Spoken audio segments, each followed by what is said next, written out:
Espírito do Senhor, Jeová, está sobre mim, porque o Senhor me ungiu para pregar boas novas aos mansos, enviou-me a restaurar os contritos de coração, a proclamar liberdade aos cativos e abertura de prisão aos presos, a apregoar o ano aceitável do Senhor e o dia da vingança do nosso Deus, a consolar todos os tristes, diga todos, e a ordenar acerca dos tristes de Sião, que se lhes dê ornamento ao invés de cinza, óleo de alegria ao invés de tristeza, vestes de louvor ao invés de espírito angustiado, a fim de que se chamem árvores de justiça, plantação do Senhor, para que Ele seja glorificado. É a Tua palavra que diz isso, Deus. É a Tua palavra que nos respalda, Senhor. Como é bom saber que tudo que está aqui é verdade. Como é bom estar protegido por essa palavra. Ela diz que o Senhor nos chamou para pregar boas novas aos quebrantados, para trocar as suas vestes de tristeza por vestes de louvor, as suas roupas de luto por roupas de festa. O luto não tem que durar para sempre, a tristeza não tem que durar para sempre.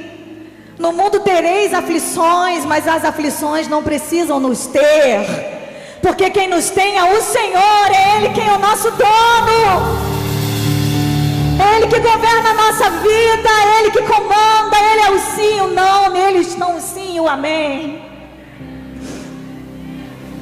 Ele está no controle, ainda que nós percamos o controle. Ele está no controle, ainda que as coisas não aconteçam como a gente espera.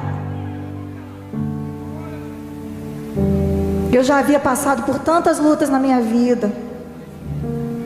No meu primeiro ano de casamento, meu marido teve uma recaída, que ele já tinha sido viciado em drogas, e ele era filho de pastor.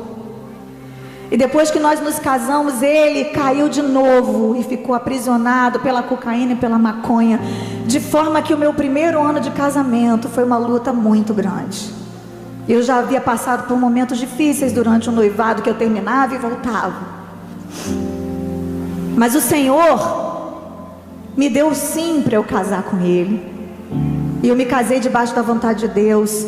E quem disse que porque você está debaixo da vontade de Deus, você está isento das tempestades? Que evangelho é esse que pregam por aí, que quando você aceita Jesus, você não passa mais por lutas nem por problemas? É mentira. Você passa sim, mas o Senhor te dá graça, te dá resistência, te dá força.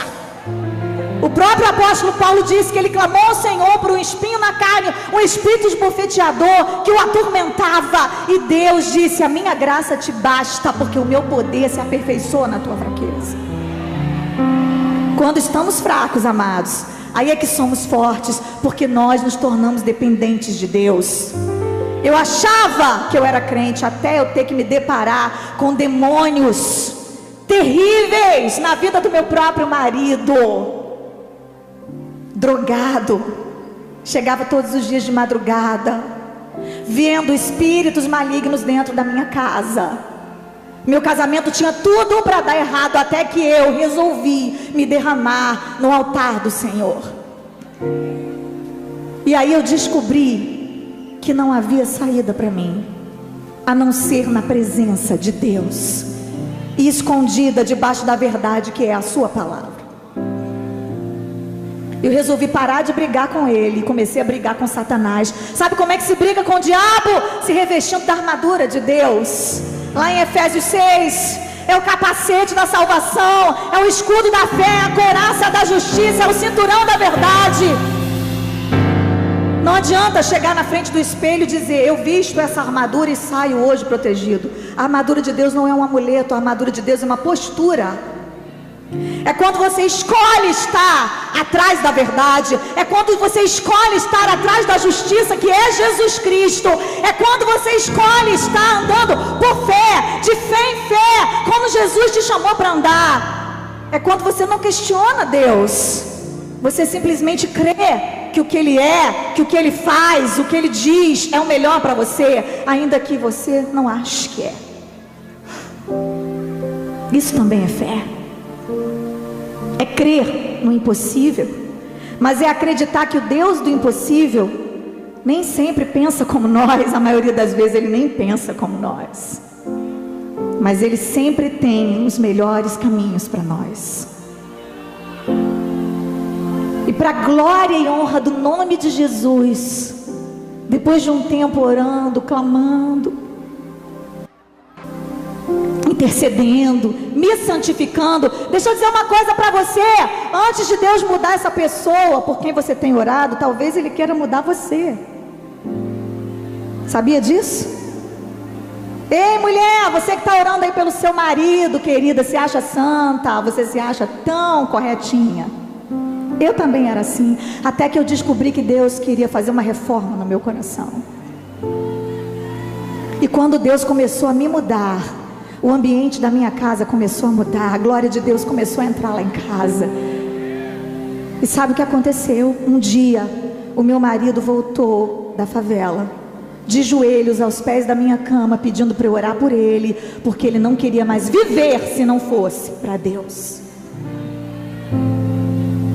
Esse marido, que um dia foi o meu problema, ele se tornou um diácono, depois ele se tornou um pastor, e hoje ele é o meu pastor. Ele é uma bênção na minha vida, e eu profetizo, querida, querido, você que tem orado por essa pessoa, por esse filho, por esse marido, por essa esposa, o Senhor pode e vai completar a obra que Ele começou na sua vida.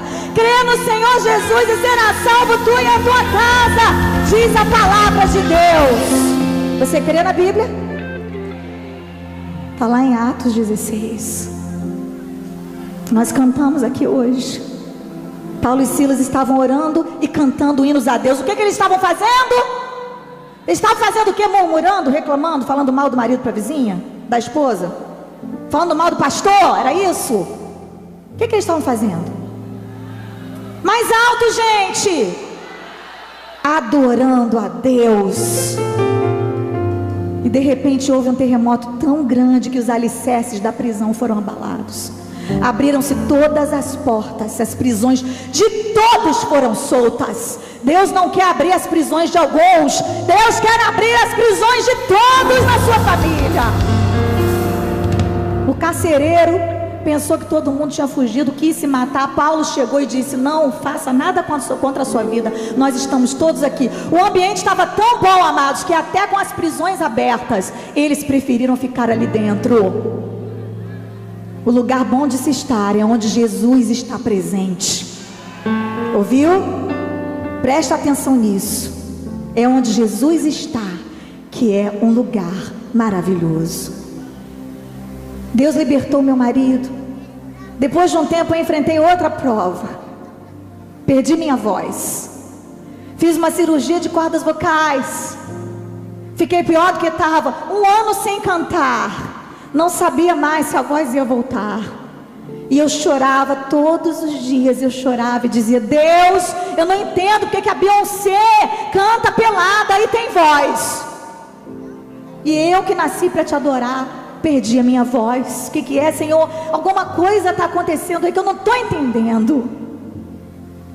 E aí, no meio de todo esse turbilhão, o Serginho, que é meu produtor e tecladista, mandou um CD para mim.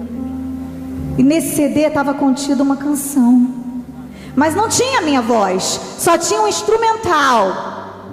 Ele vai tocar a introdução para ver se vocês conhecem. Alguém já ouviu essa canção um dia? Então vamos cantar um pedacinho.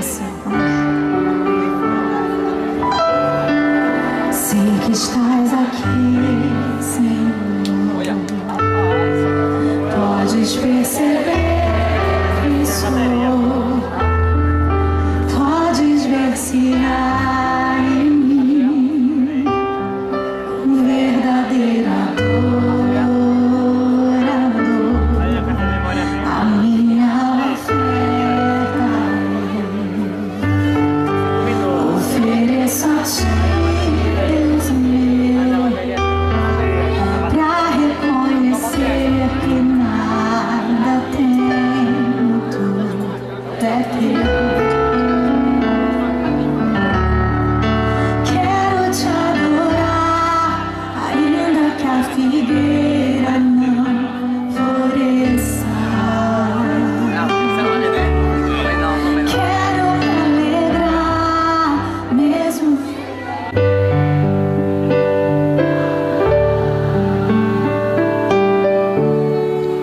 a vitória vem. Oh, ela está a caminho. Nosso Deus é um Deus de vitória. Ele é mais do que vitorioso em todas as batalhas. Pois tu és fiel, Senhor, fiel a mim. Tu és fiel, Senhor. Eu sei que tu és fiel. Tu és fiel, Senhor. Eu sei que tu és fiel. E ainda que eu não mereça, permaneces assim. Fiel, Senhor, meu Deus, fiel a mim. Fiel, Senhor, meu Deus. Aleluia, aleluia. Só que o engraçado é que não tinha a minha voz nesse CD. Só tinha o instrumental. E eu fiquei ouvindo aquilo ali repetidas vezes, e orando, e de repente o Espírito Santo falou ao meu coração: eu não preciso da sua voz para ser adorado. Eu quero o seu coração, quero a sua vida. Se você não tiver mais voz para me adorar, você vai parar de me adorar. E quem não tem voz? E quem é desafinado? Que seria dos desafinados, né? Que seria dos mudos, dos surdos?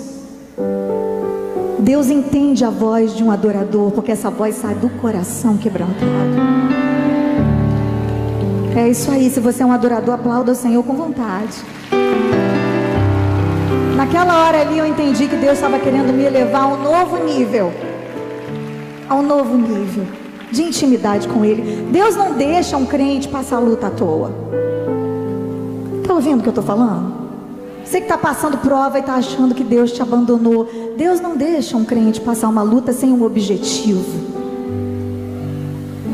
E ali eu entendi que Deus queria me fazer crescer, queria me revestir de novas armas, queria me fortalecer, como Ele havia feito no início do meu casamento. Queria me dar novas canções. Foi ali naquele momento que nasceu Nada Pode Calar um Adorador. Foi ali naquele momento, quando eu estava sem voz. E aí eu falei: Senhor, com voz ou sem voz, está aqui a minha vida. Eu não vou parar de te adorar, porque o Senhor tirou a minha voz. E sabe o que aconteceu, amados? Eu comecei a cantar sem voz mesmo. Eu ia com a banda para os lugares, aceitava os compromissos, levava a minha irmã Lislane comigo, que é cantora também, o vocal inteiro, e eles cantavam, e eu só dava glória a Deus, aleluia, e fazia o apelo. Em vários lugares eu fiz isso.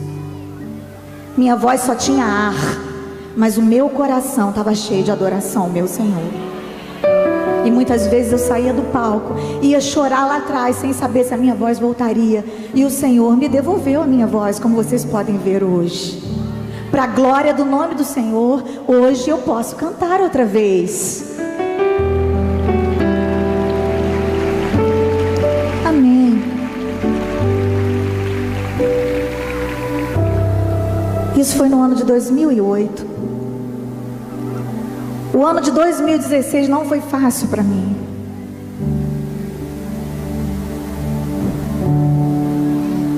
Às vezes eu consigo falar sem chorar, mas hoje não é um desses dias. O meu filho adoeceu. Quem é que orou pelo Mateus? Faz assim. Obrigada. Mas você que não orou pelo Mateus ainda pode orar por mim e pela minha família. Porque o milagre somos nós. Meu filho ficou 15 dias internado. O mundo inteiro orou por ele. Em outros países, pessoas de outros idiomas ficaram sabendo que aqui no Brasil tinha uma cantora cujo filho estava internado, precisando de oração.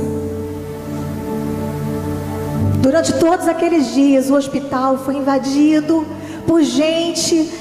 Não tinha menos que 200 pessoas por dia orando pelo meu filho. Nós fizemos daquele lugar uma igreja. Todos os espaços ecumênicos se tornaram igrejas, onde nós orávamos não só pelo meu filho, mas também pelos outros enfermos. Deus curou vários enfermos ali naquele lugar, na UTI. Nós orávamos por todos e também pelo Mateus. Mas no dia 14 de junho de 2016, aprove a Deus curar o meu filho para sempre e levar para a eternidade. E naquele momento ali, naquele dia, poucas horas antes, eu havia conversado com o Senhor e dito a Ele que eu jamais conseguiria cantar outra vez, que eu jamais conseguiria subir num altar para pregar a palavra outra vez e falar que Jesus cura, que Jesus é bom, que Jesus me ama. Como é que eu ia dizer que nada pode calar um adorador se Deus não curou meu filho? E quando eu estava argumentando com o Senhor, o meu pastor entrou dentro do CTI onde eu estava, o pastor Silas Malafaia, e ele me disse: Estela, você não precisa defender Deus, Ele não precisa de defesa. Deus é o Deus que sabe o que faz. Nós vamos orar pelo seu filho até o último momento, mas se o Senhor levar o Mateus, entenda, Ele não precisa que você o defenda diante da multidão. Se Ele fizer, Ele é Deus, e se Ele não fizer, Ele continua sendo Deus. E o Senhor falou comigo naquela hora: Estela, se o seu filho viesse para você, o milagre seria ele. Mas como ele vem para mim, o milagre é você.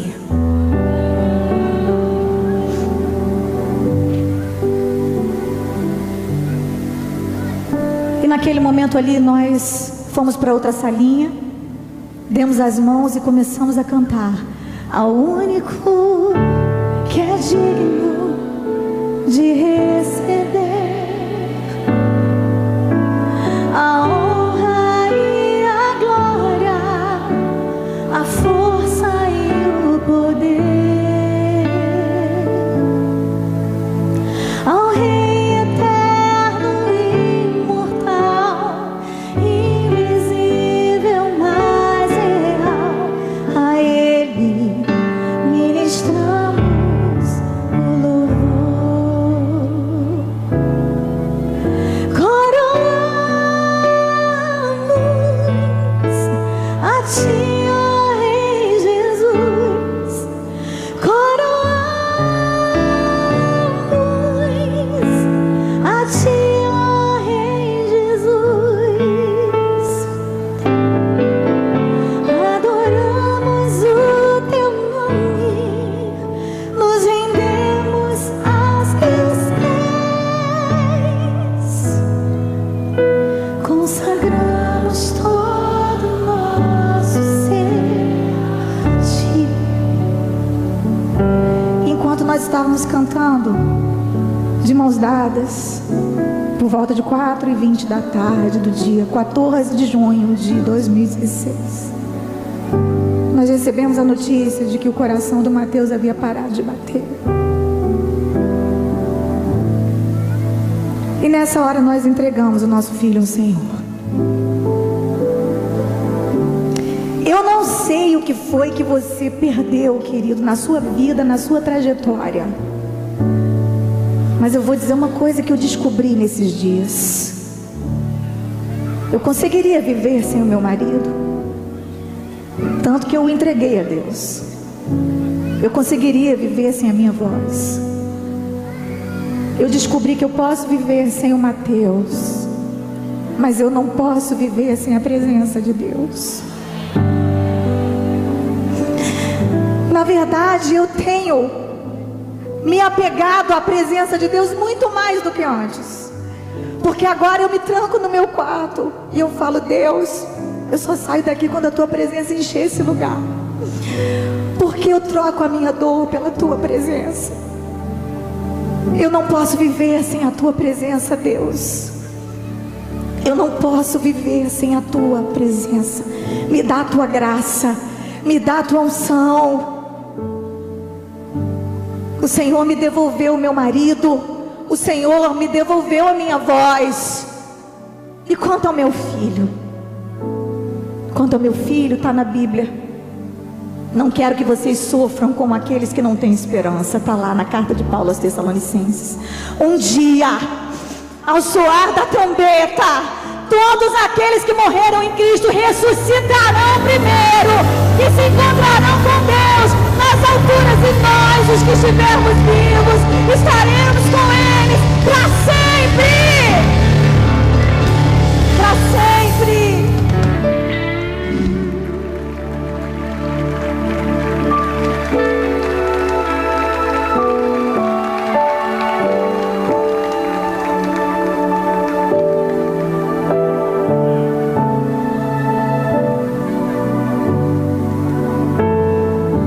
Apocalipse 21, verso 4 diz: e Deus limpará de seus olhos toda lágrima. Repita comigo: toda lágrima.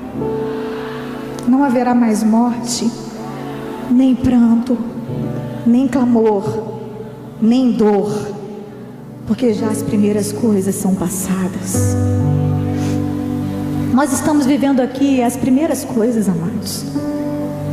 Isso aqui não se compara com aquilo que Deus tem reservado para nós, porque o olho não viu, o ouvido não ouviu e nem se percebeu com o coração humano aquilo que Deus preparou para aqueles que o amam.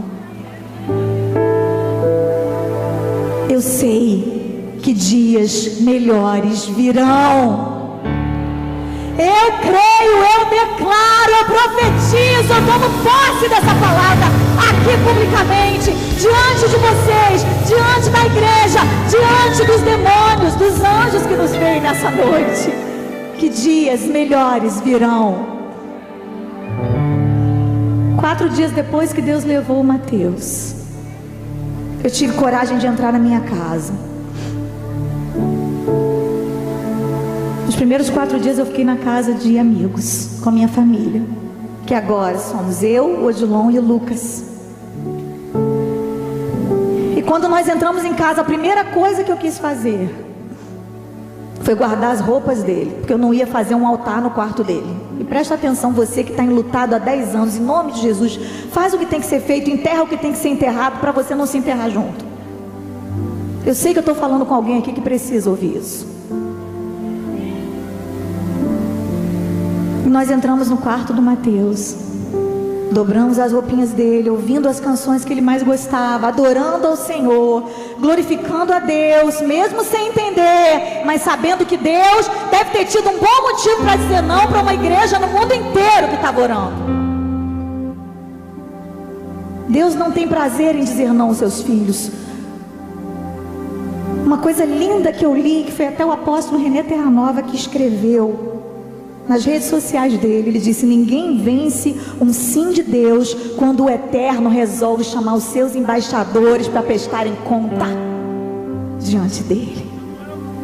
Mateus era embaixador do céu na terra e os seus dias se findaram, ele foi convocado. Você está preparado para ser convocado por Deus, meu querido? Você sabe onde é que você vai passar a sua eternidade? E ali naquele dia, quando nós orávamos e chorávamos, porque nós estamos chorando ainda, tá bom, gente? Ainda faz 6 meses que isso aconteceu. Eu ainda estou no processo, eu ainda estou vencendo. Eu não sou Mulher Maravilha, e eu vim aqui só para declarar diante de vocês que eu vou vencer completamente. Eu não tenho que ficar de luto para sempre, mas eu ainda estou. E mesmo de luto, o Senhor me permitiu adorar e louvar o seu nome. E qual não foi a minha surpresa quando eu cheguei dentro do quarto e o Lucas estava trancado e a porta não abriu. Eu comecei a ficar preocupada que o menino não saía de dentro do quarto, e eu orando lá no outro quarto com o Odilon, porque o Lucas, ele só tem 1 ano de diferença do Mateus. Mateus o Senhor levou com 18 e o Lucas ia fazer 17. E o Lucas nos chamou e falou: mãe, eu escrevi uma canção.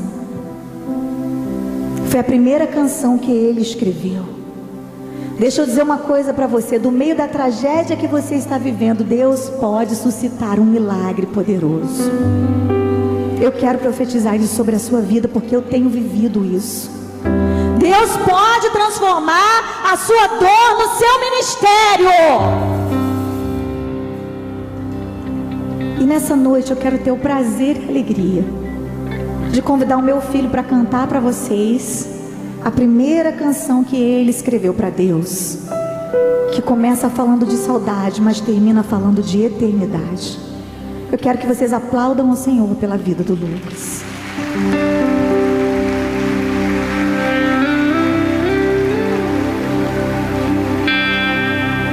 Boa noite, gente. A paz do Senhor.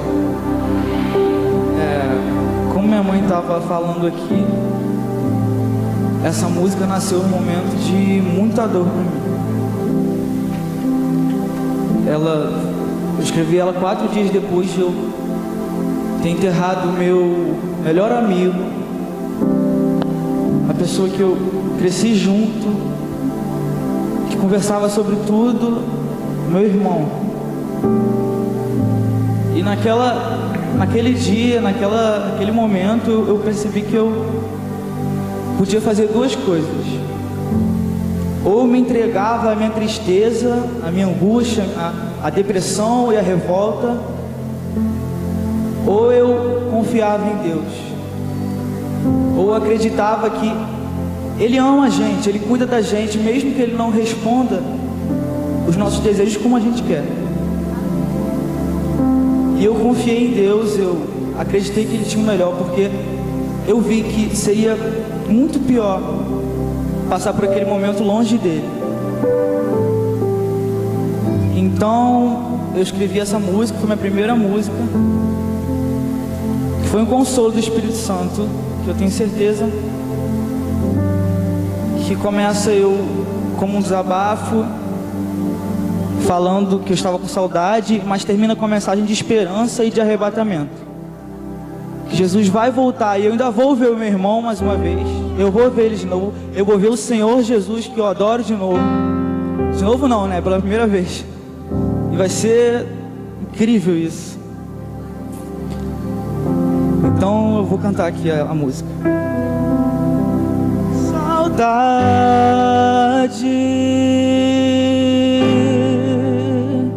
A saudade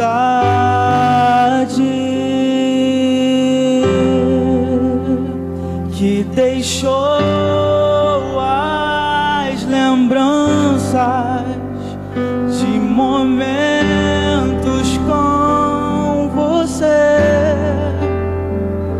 Saudade,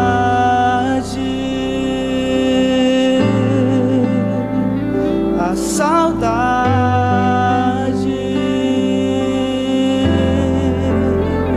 que marcou em mim sua ida pra eternidade,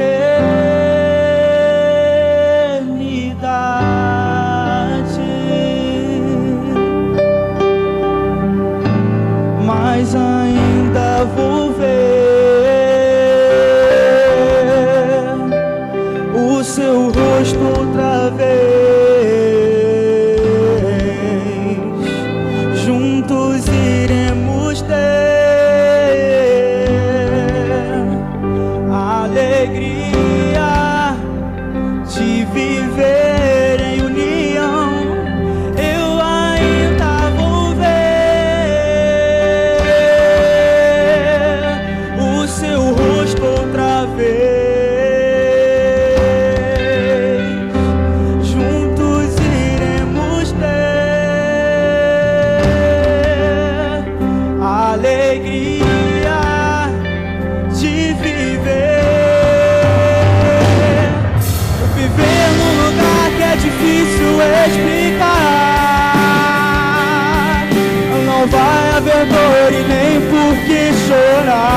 ressoar. Em glória Jesus Cristo descerá. Todos seus mortos vão ressuscitar. A promessa vai se cumprir e a igreja vai subir. Vai subir aqui. Saudade. Quem vai subir para morar com Deus? Que eu tanto senti, nunca mais ela vai existir.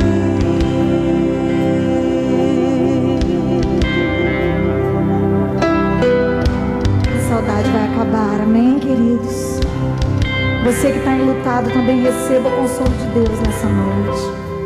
Em nome de Jesus eu ministro sobre a tua vida uma unção de alegria, porque nós temos tido momentos de alegria apesar dessa dor, porque nós aprendemos que nós somos a obra-prima da criação de Deus, nós somos um projeto que deu certo, nós somos um milagre nas mãos do Senhor.